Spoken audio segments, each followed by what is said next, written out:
Letter 8.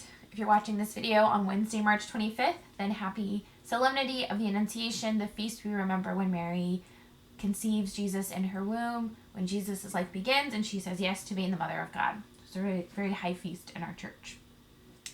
First Screwtape Letters, Letter 8.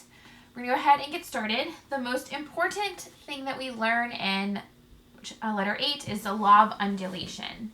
So it starts off, Screwtape reminds Wormwood that humans are amphibians. And by that he means half spirit and half animals. This is a concept we have discussed several times in our class. So the word amphibians, if we were to break it down, it comes from the Greek. Amphi means both, and bios means life. So if we think about amphibians that we've learned about in science, so take frogs for example, they can both live in the water and on the land. So they're amphibians because they can experience both lives in two different spheres, as it were. For us as humans, we are amphibians in the sense that we are, half of us is in this spiritual world and half of us is in the animal world. Not like a 50-50 divide, we've talked about this before, but just that we have a part of us that is spirit. We are both body and spirit. We take up space and time in the material world, but we also, our soul is destined for the spiritual world. So as spirits, we belong to the eternal world. We know that when our bodies cease to exist, our souls will continue on in another eternal world, hopefully heaven. As animals, we inhabit time. Okay, so we are subject to the change and the life cycle as every other animal in existence. So this is the first kind of prelude to the law of undulation. We have to know this is the truth before we can get into what is the law of undulation and why does it exist. So, the law of undulation. Undulation here is a series of highs and lows from which humans consistently oscillate. So, a quote from the book, he says, "If you had watched your patient carefully, you would have seen this undulation in every department of his life. His interest in his work goes up and down. His affection for his friends, his physical appetites all go up and down.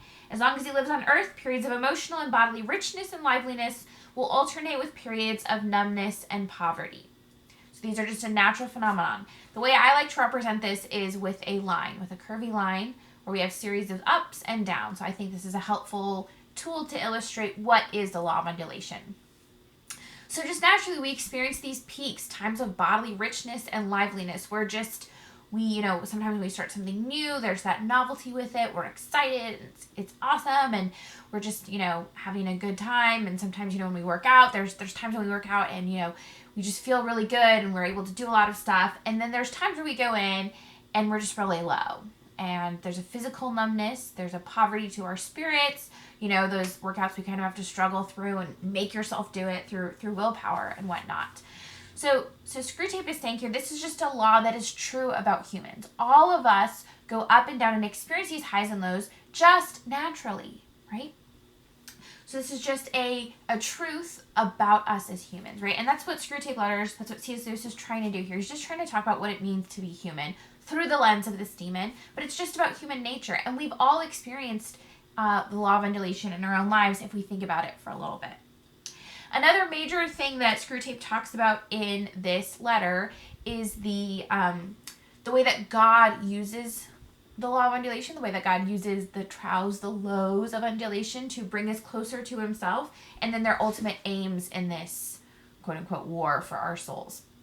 So he talks about how God, he relies on these even more than the highs, right? When we don't want to pray and we still choose to pray, that's when we actually grow in virtue. When it's easy, when we're up at those highs and it feels good and we're just having a really good prayer or whatnot, those don't allow us to grow in virtue as much as the lows. So the lows really challenge us to grow. God's ultimate desire for us is to be one with him and yet to remain ourselves. So he wants us to be united to him. We talked about how Christians means a little Christ, but in that unity with him, he doesn't take over us and he doesn't delete who we are. It actually perfects who we are. So who I'm meant to be as Teresa West is more perfect when I am in union with God. So my personality, my personhood isn't destroyed by him. It's not just, taken into this blob that is God and I lose myself, but I remain who I am and even more perfectly, even more beautifully. And we can see this in all of the saints. Each one remains themselves in a perfect, amazing, beautiful way.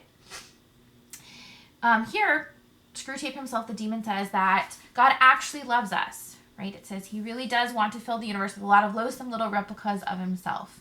He really loves us and wants us to choose to conform our wills to his, right? So it does need to be a choice, which is why he again relies on those lows.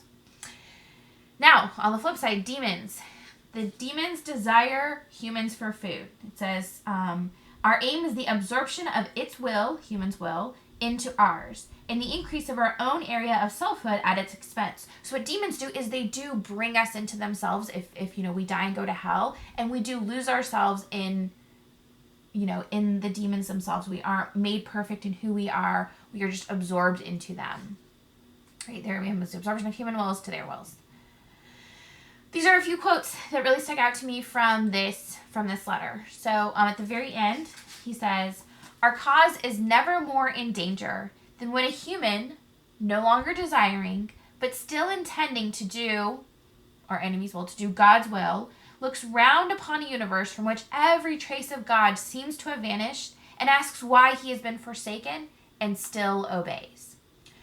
So we know that right now we're not going to understand all of God's plan. We're not going to know why all of the suffering happens or why, our lot in life exists, the struggles that we need to go over. But when we look around and we can't see God in anything and we still choose to obey him, that's what terrifies demons, right? That means that we have a strength in God. We have a trust in him that goes deeper than what we can see and what we can understand. And that's what it means to be a very powerful Christian. The other one is just a beautiful, I think helpful thing. God wants them to learn to walk and must therefore take away his hand. And if only the will to walk is really there, he is pleased even with their stumbles. So this reminds me, of little children when they're learning to walk and their parents are there. And, in order for kids to walk, you have to let them do it on their own, and they're going to fall, right? But it's not like their parents are upset with them when they stumble. And God's the same way with us, right? He wants us to learn to walk on our own. He's going to take away consolations. It's not going to seem like Jesus is always there with us. But if we really want to walk and we really want to be there with him, he's pleased with that. He's pleased with our prayer when we say, Lord, I don't feel like I'm really good at this, but here I am. I'm going to spend time with you every single day because I know this is important. That makes him happy. All right, so I know this was a little bit longer. There's one other really, really good quote, and I will stick it in with another essay or whatnot, but it's a really good letter. The law of undulation is a very important thing for us to know and understand, so hopefully this does make sense.